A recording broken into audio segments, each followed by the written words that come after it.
remember just like yesterday when I had my interview at that bank. So I came in and did my interview with the branch manager. The interview went well, right? This was my first time ever interviewing at a bank, ever applying to a bank. And when we wrapped up the interview, we walked out of the branch manager's office and she told me to look towards the cash line. She said, there are two of the other staff members. You can go ahead and wave at them. So I glanced over where they were and I seen the trainer, the older black woman that I told you about, and one of the younger women who were in their 20s, well, around my age, but in her 20s, standing there, right? And they both looked at me. Now, the older black woman, she gave me a look and I instantly picked up on it. And if you're an empath, and if you're a people reader, if you're really good at peeping vibes and energies and reading people, yeah. So I picked up on how she looked at me. I could tell she was checking me out. And the look she gave me, in my spirit, it told me that she might be a problem. She might feel a way about me. I could tell by her demeanor and how she carried herself that she ran that bank. And I could tell that she likes to be the center of attention. And she looked at me like, one that thinks she's going to come in and steal my thunder. That's the look he gave. Notice the other girl, the younger girl that was beside her, she gave her a look and whispered something in her ear.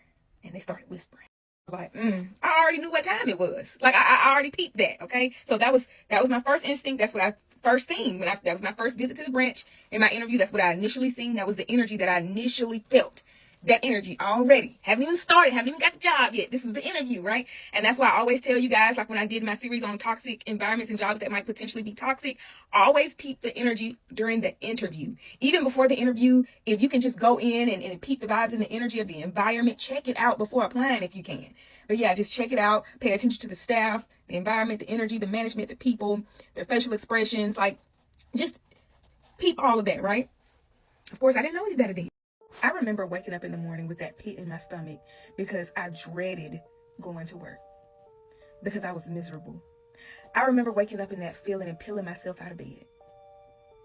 I remember the rides on the way to work and just bracing myself to walk into that environment. And when I would walk in that environment, I felt the tension. When I walked in that environment, I felt my energy decreasing, my joy disintegrating. And this vibrant person that I am, this social butterfly that I am, this well-spoken, articulate, confident person that I am, I was no longer. The person who's an encourager and who was always encouraged, I felt like my light had dimmed. Because in that environment, I knew I was working around people who didn't like me, but didn't know me. Didn't try to get to know me. Didn't care to get to know me. People who were very envious, competitive, and spiteful because I came in being offered a team lead position, a financial relationship consultant, team lead in training. What I didn't know is that some of the staff members secretly wanted that position, but it wasn't offered to them. Or they didn't know that they could apply for it, but it was offered to me, even though I didn't even apply for that position. And people had some animosity towards me about that, over something I had no control over a move and a decision that management made. So there was a lot of misplaced anger towards me, animosity towards me, and then me coming in, being not only new, but I'm another woman, an attractive young woman, well-dressed, having this light about me, this confidence, this joy, and me walking in there. And the looks I got when I first got there, and the staff was all women. Now, there was the manager, the branch manager, who was a black woman. She was an older black woman. And then there was one other black woman who was a financial relationship consultant as well as a teller. Now, our branch was a universal branch. So even if you are a FRC, which is a financial relationship consultant, you would still be on the cash line doing teller duties. So you would do teller duties as well as you would be on the desk, right? And we did have one teller who was just strictly a teller, and she worked in drive-through. So the staff was all women. There were only 3 black women: the branch manager, one of the other FRCs who was a teller as well, and she was also an older black woman. I was the only young black woman, right? The other ladies weren't black women. Now, there were 2 of the ladies who were around my age. One was a little younger. She was like early to mid 20s. And the other one, she was maybe a year or two older than me. She was in her 30s, but she was a little older than me. But they were around my age, right? So we were the three youngest amongst the other women who were more mature. So the two ladies who were closer to my age were close to the other older Black woman who is a FRC and a teller. Now, although this lady was a FRC and a teller, she had been with the company for years. She had an extensive background of banking, especially working for that particular bank. She had been with that bank for years, right? You would think with her extensive background, she would be a team lead or a branch manager. Although she claimed she wasn't interested in the position, it's how she carried herself. It's how she acted. And that's how her attitude was. Like, she ran the place. If you walked in, you would have assumed she was the manager more than the actual branch manager. Matter of fact, the branch manager needed her help a lot. The branch manager also depended on her a lot. Everyone in the branch depended on her. Everyone in the branch went to her. She was the go-to because she was the most knowledgeable. She had been with the company for years. Now, she knew her stuff, and she was very respected. And the thing about banking, and the thing about older, mature people, especially that come to the bank, a lot of our customers, they respected her a whole lot because they were used to seeing her face. She was a familiar face. She knew all the customers just about. She knew their faces and their names. She was good at remembering names. It was pretty impressive, right? And like I said, many of the customers that came to the branch, they came for her because they knew that not only did she know them, she knew their accounts. She was very knowledgeable, and she had built a relationship with these people. When they came in that branch, they knew they were going to see her, right? You know, amongst the other staff members who may have came and left, she was the one who had been there the longest, right? Just as long as the manager. So if you pretty much get the drift, right? So everyone respected her in the branch. Everyone went to her. She was actually also the trainer. Not only did she train everyone in the branch, but other branches would send some of their new staff to our branch so that she could train them, right? So I remember just like yesterday when I had my interview at that bank. So I came in and did my interview with the branch manager. The interview went well, right? This was my first time ever interviewing at a bank, ever applying to a bank. And when we wrapped up the interview, we walked out of the branch manager's office, and she told me to look towards the cash line. She said, there are two of the other staff members. You can go ahead and wave at them. So I glanced over where they were, and I seen the trainer, the older Black woman that I told you about, and one of the younger women who were in their 20s, well, around my age, but in her 20s, standing there, right? And they both looked at me.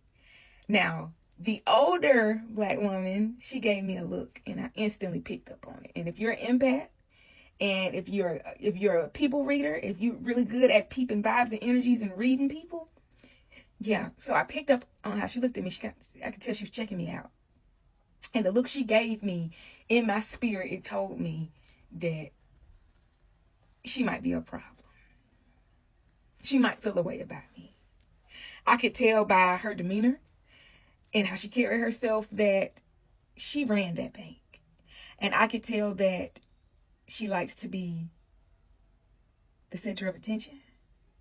And it just said a lot. It just said a lot. And she looked at me like,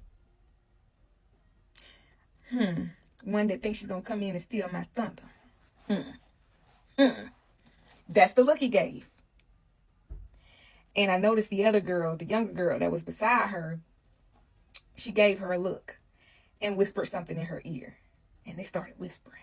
Like, I already knew what time it was. Like, I already peeped that, okay? So that was my first instinct. That's what I first seen. That was my first visit to the branch in my interview. That's what I initially seen. That was the energy that I initially felt. That energy already. Haven't even started. Haven't even got the job yet. This was the interview, right? And that's why I always tell you guys, like when I did my series on toxic environments and jobs that might potentially be toxic, always peep the energy during the interview. Even before the interview, if you can just go in and peep the vibes and the energy of the environment, check it out before applying if you can. But yeah, just check it out. Pay attention to the staff, the environment, the energy, the management, the people, their facial expressions. Like, just peep all of that, right? Of course, I didn't know any better then, but I felt the energy. So even though I felt that initially during the interview, I'm a pretty optimistic person. And I was at a point in my life where I was just ready to go back to when I first walked through the door on my first day. Like I said, I see the manager smiling. And before I could even step all the way in good. She's like, Quinn, welcome in, Quinn. Go ahead, come on in and introduce yourself. And I'm like, goodness, can I put my purse down first or something? Can I put my coat down first? It was in January. It was around the 1st of January, right? 2022. I said, new year, new job, right? So, of course, I'm coming in and I'm a little nervous. Well, not a little. I was very nervous on the inside, but on the outside, you cannot read the inside. Because on the outside, I'm going to look so confident. You know, the way that I'm dressed and the way I carry myself is like, here come this thing. But inside, I'm just like, but I don't show it. My nervousness always just read confident. Just, yeah. It reads what I'm actually not inside. I'm nervous. I'm shy. So she put me on the spot. She told me to introduce myself. And not only did she say introduce myself, she said some details about yourself, you know. I'm like, oh, y'all really want a whole introduction? Tell us a little bit about your background, where you came from, where you from, and all that. I'm like, well, goodness. You should have told me this the night before. I could have wrote something down and had me prepared. I got to come up here and say a whole Grammy speech. You can tell me I had to do this. Now, you can tell me I was running for president. I had to do this. I ain't had to do all this. So she really put me on the spot. It was like, good thing I'm a speaker. So that's what I'm strong with. So she put me on the spot. So I get up there and I do my introduction, right? I didn't even know what I was going to say, but I said it confidently. I think it came out a little bit more confident than I wanted it to come out, because when I got done, they smiled like,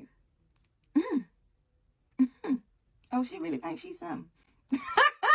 And they probably didn't even think this, but this is just what I was peeping like.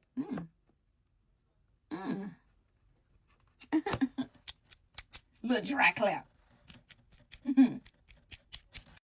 So immediately when the morning huddle was over with or whatever, the manager, she said, come here, and she showed me my office. And I said, wait a minute here. I moved on up in the world. I have an office.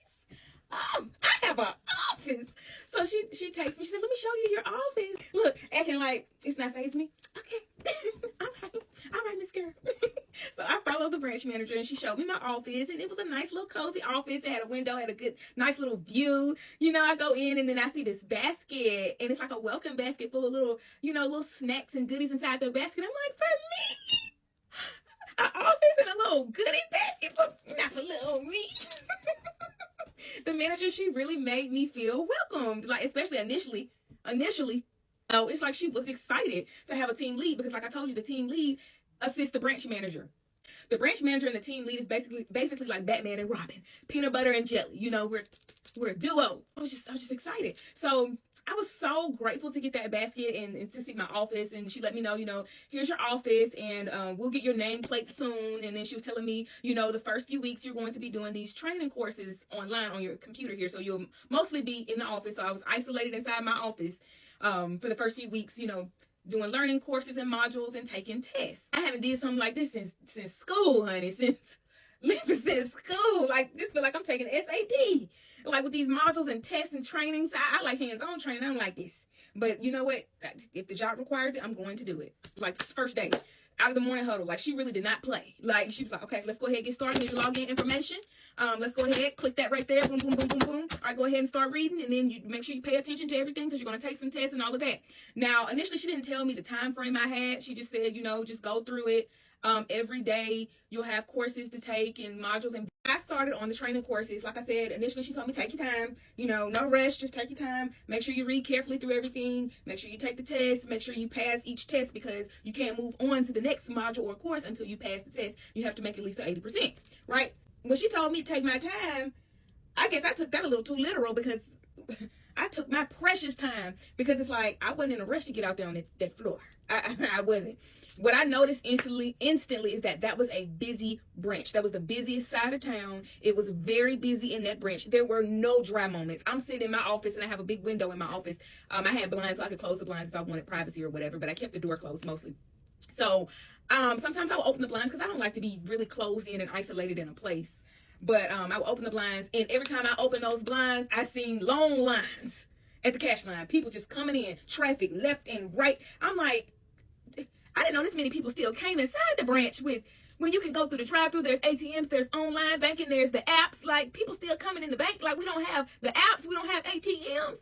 Like, I'm talking about non-stop people coming in the branch, non-stop. It was to the point where I couldn't even concentrate on my modules because it's like people staring all in the office because they're like, oh, it's a new woman, it's a new girl. Oh, new. Oh, she new. She look, she kind of cute. Who is that? Who is that? Because they had a team lead before, but the team lead was a male, and he was a young male. Yeah, he was a male, or whatever.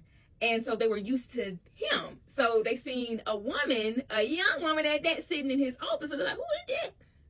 Who that is? You know? So I'm like, let me shut these blinds because I can't concentrate on my work, and I like my privacy. Or whatever, but even when I shut the blinds, I could hear people talking. There was a lot of talking in the lobby. The trainer, she was loud. Like I said, she knew everybody's name. So every time somebody came in the break, hi George, Barbara, you look so good. Barbara, you still looking young, Barbara. Hey Miss Tina, I haven't seen you in a few days. Come on in, Tina. Hey Amy Beth. She was one of those. Like, she was one of those. If you have one of those aunts, and I live in the South, baby. I'm a Southern Belle. So if you know anything about the Southern Belles, honey, they're big on hospitality.